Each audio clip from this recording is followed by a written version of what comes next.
మీద చెయ్యి వేసి బొట్టు పెట్టినా, తాళి బొట్టు మెడను కట్టి బొట్టు పెట్టినా, తల మీద చెయ్యి వేసి బొట్టు పెట్టినా, తాళి బొట్టు మెడను కట్టి బొట్టు పెట్టినా, సన్ని కళ్ళు తొక్కినా సప్త పదులు మెట్టినా, సన్ని కళ్ళు తొక్కినా సప్త పదులు మెట్టినా, మనసు మనసు కలపడమే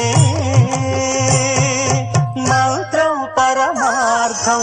శ్రీరస్తు శుభమస్తు, శ్రీరస్తు శుభమస్తు.